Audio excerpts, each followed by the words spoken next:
सर्व पत्रकार मित्रांचं सहर्ष स्वागत करतो। आपल्या सगळ्यांना माहिती आहे की गेले काही दिवस भारतीय जनता पार्टीचं एक अभियान सुरू आहे। सेवा, सुशासन आणि गरीब कल्याणाची 11 वर्ष विकसित भारताचा अमृतकाळ या नावाने आपण अभियान करतोय। माननीय पंतप्रधान मोदीजींच्या नेतृत्वाला 11 वर्ष पूर्ण झाली। त्या दरम्यान संपूर्ण भारतवर्षासाठी जे काही आपण योजना दिल्या, जे काही काम झालं प्रत्येक क्षेत्रामध्ये, तर त्या संदर्भातलं हे सुरू आहे सध्या अभियान। आणि त्याच अभियानाचा एक भाग आहे दिनांक 25 रोजी आणीबाणीला 50 वर्ष पूर्ण होत आहेत आणि तो एक कार्यक्रम संपूर्ण जिल्हाभरात होणार आहे। आमच्या प्रदेशाचे उपाध्यक्ष सन्माननीय अतुलजी काळसेकर त्यांच्याकडे प्रदेशाची जबाबदारी आहे या अभियानाची, या दिवस साजरा करण्याची। आणि ते आज या संदर्भातल्या कार्यक्रमाविषयी आपल्याला संबोधित करतील। मी आमच्यासोबत अजून या अभियानाचे सिंधुदुर्ग जिल्ह्याचे संयोजक राजू राहुल सुद्धा उपस्थित आहेत सोबत।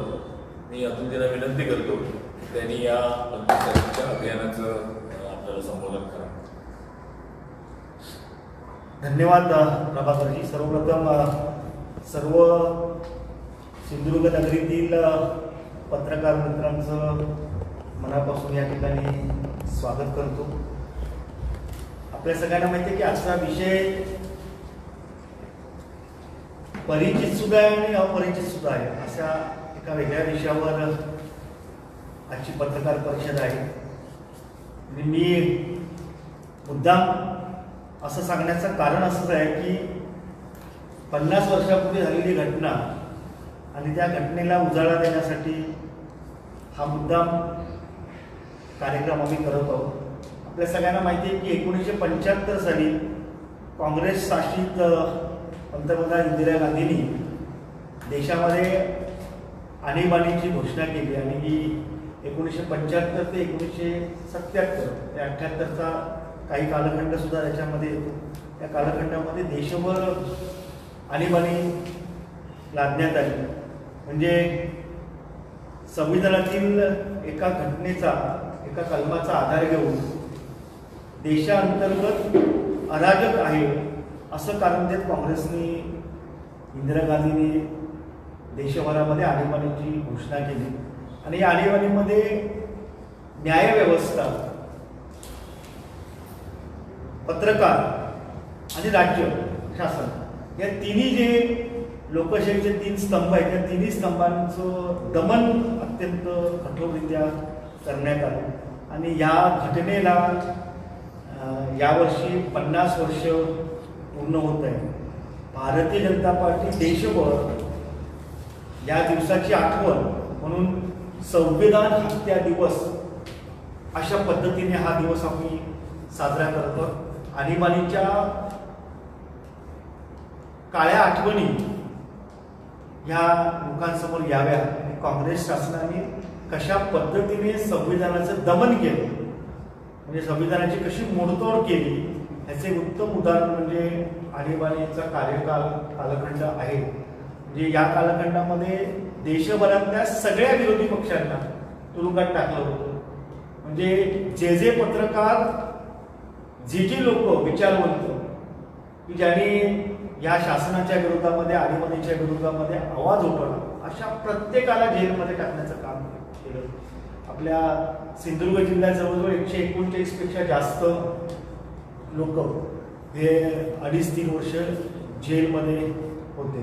त्यामध्ये जनसंघाचे कार्यकर्ते होते, राष्ट्रीय स्वयंसेवक संघाचे स्वयंसेवक होते,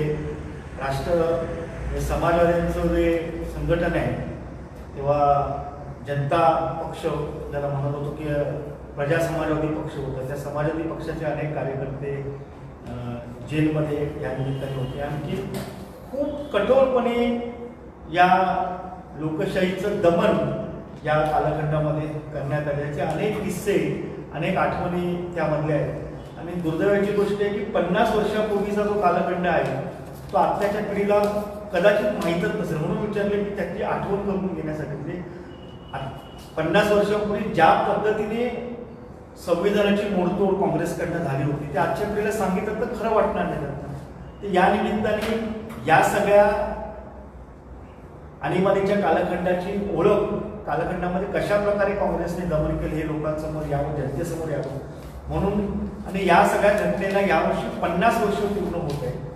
50 वर्षामध्ये 50 वर्षापूर्वी काय झाली, ही घटना कशी घडली गेली, ह्या 2.5 वर्षामध्ये कशा पद्धतीने लोकशाहीची मोडतोड करण्यात आली हे लोकांपर्यंत यावं म्हणून हा दिवस उद्या 25 तारखेला 25 जूनला याला 50 वर्ष पूर्ण आहे. त्यानिमित्ताने काही कार्यक्रम आम्ही करतो. संपूर्ण देशभर कार्यक्रम होतात. महाराष्ट्राचा विचार केला तर महाराष्ट्रामध्ये भारतीय जनता पक्षाचे 87 जिल्हे आहेत. या 87 जिल्ह्यांमधल्या 1237 मंडळांमध्ये हे कार्यक्रम होणार आहे. आणि या कार्यक्रमाचं स्वरूप असं आहे की एखादा वक्ता ह्या विषयातलं म्हणजे आणीबाणी विषयामधलं काय झाले, कशा प्रकारे आणीबाणी लादण्यात आले, काय काय केलं काँग्रेसाने याचं विवेचन करेल. काही ठिकाणी परिसंवाद मुद्दाम आयोजित करण्यात आलेला आहे.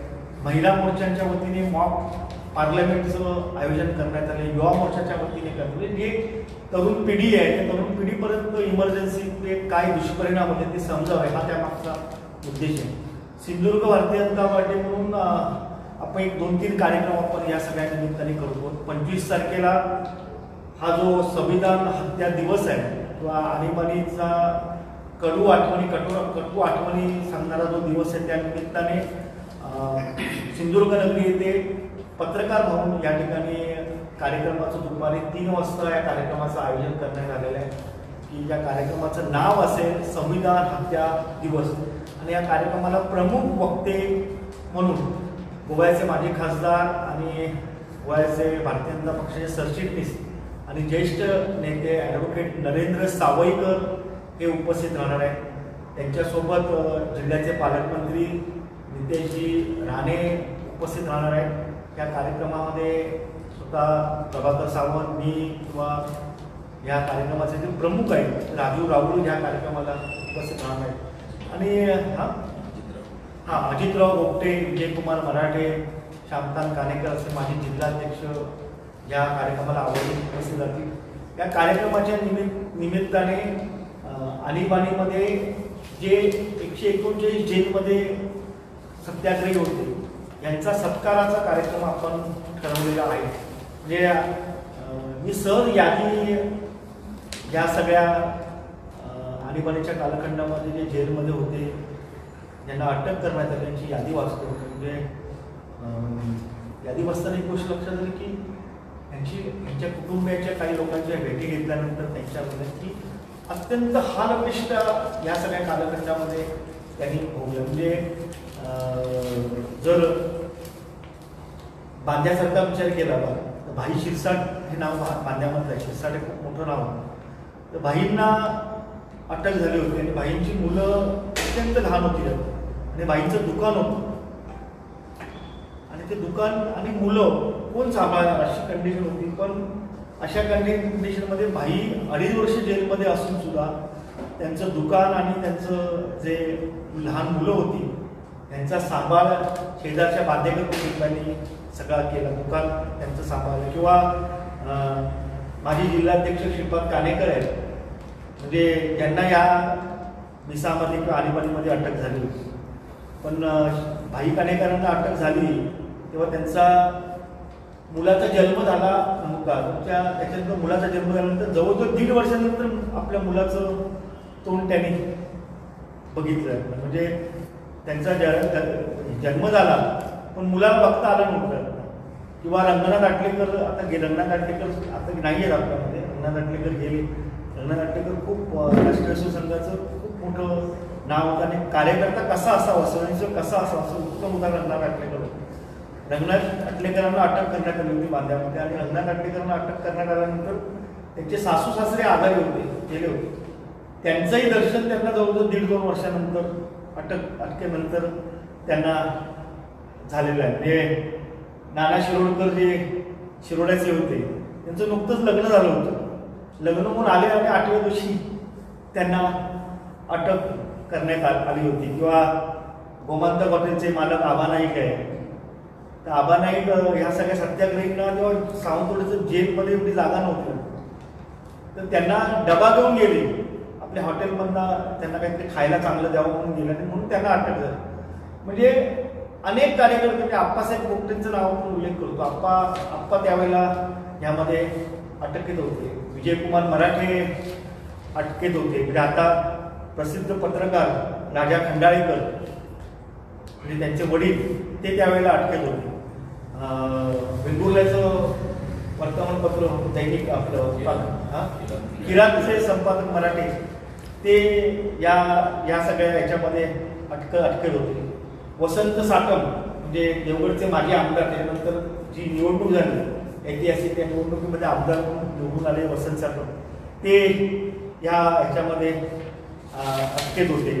म्हणजे असे अनेक, म्हणजे नावं जर सहज आपण बघितली समजा तर ही अनेक नावं तुम्हाला मी सांगू शकतो की ती नावं आत्ताही ते घर, त्या घराने 2.5-3 वर्षामध्ये काय केलं असेल, कसं घर सांभाळलंय ह्याचं म्हणजे ह्याचं चित्र डोळ्यासमोर उभं राहतं. म्हणजे आपले सावंतवाडीचे पेपर जे हे करतात त्या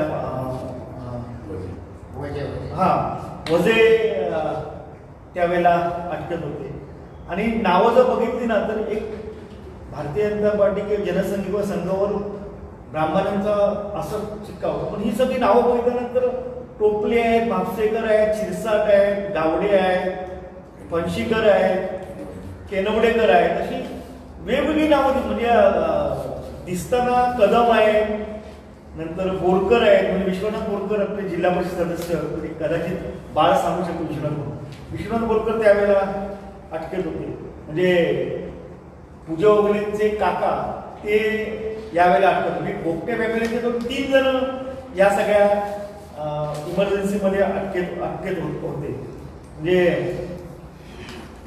त्यामुळे अशी अनेक नावं सांगता येतील की नावं ह्या सगळ्या आणीबाणीच्या कालखंडामध्ये ज्यांना अटक झाली होती. आणि या सगळ्या अटक झालेल्या जे आणीबाणीमध्ये कारागृहात होते असेंचे स्वतः ते तरी किंवा त्यांच्या नातेवाईकांचे सत्कार या निमित्ताने आम्ही या कार्यक्रमाच्या निमित्ताने करणार आहोत. मला माहिती आहे की हा कार्यक्रम म्हणजे लोकांना या निमित्ताने आणीबाणीत काय घटना घडली हे समजण्यासाठीचा हा कार्यक्रम आहे.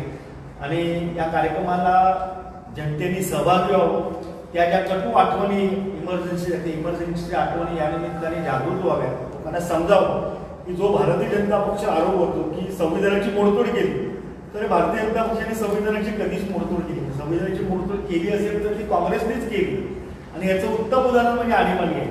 म्हणजे ज्यांनी संविधान लिहिलं असं डॉक्टर बाबासाहेब आंबेडकरांना हरवण्याचं काम मुंबईमध्ये, हे जर काँग्रेसने केलं आणि त्यांना पार्लमेंटमध्ये पाठवण्याचं काम सुद्धा जनसंघाचे संस्थापक, त्यांचा आज बलिदान दिवस आहे, ते श्यामाप्रसाद मुखर्जींनी त्यांना राज्यसभेवर पश्चिम बंगालचे मुख्यमंत्री त्यांनी पाठवले. म्हणजे संविधानाचं खरं रक्षण कोणी केलं असेल, लोकशाहीची कदर कोणी केली असेल, ते संघ परिवाराने आणि संघाच्या विचारांनी केली. हे या निमित्ताने पुन्हा एकदा अधोरेखित होत आहे. त्यामुळे आणखी या सगळ्या विषयात काही प्रश्न असतील तर विचारायला हरकत नाही. धन्यवाद. त्यामध्ये आमचा युवा मोर्चाचे पदाधिकारी, सगळे युवा मोर्चाचे कार्यकर्ते, महिला मोर्चा या परवा त्या ठिकाणी उपस्थित राहतील.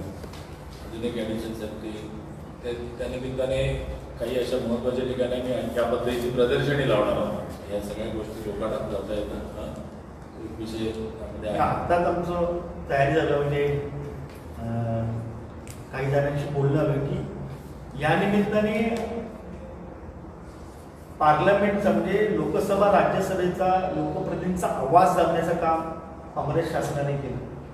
या निमित्ताने एखादी मॉक पार्लमेंट महिला मोर्चाच्या वतीने त्या दिवशी करता येईल का असा एक प्रयत्न होईल. कदाचित त्याचं म्हणजे त्यांची तयारी झाली पण मॉक पार्लमेंट करतानाची आणखी तयारी लागते, ती अजून पूर्ण होत नाही. तर झाली समजत तर आपल्या कॉन्फरन्समध्ये अशा प्रकारचं मॉक पार्लमेंट की जेणेकरून विरोधी पक्ष, सत्ताधारी पक्ष, अध्यक्ष अशा सगळ्या खुर्च्या असतील आणि ते या विषयावर चर्चा करतील अशा पद्धतीने मॉक पार्लमेंटचं आयोजन आम्ही त्या ठिकाणी करणार आहोत.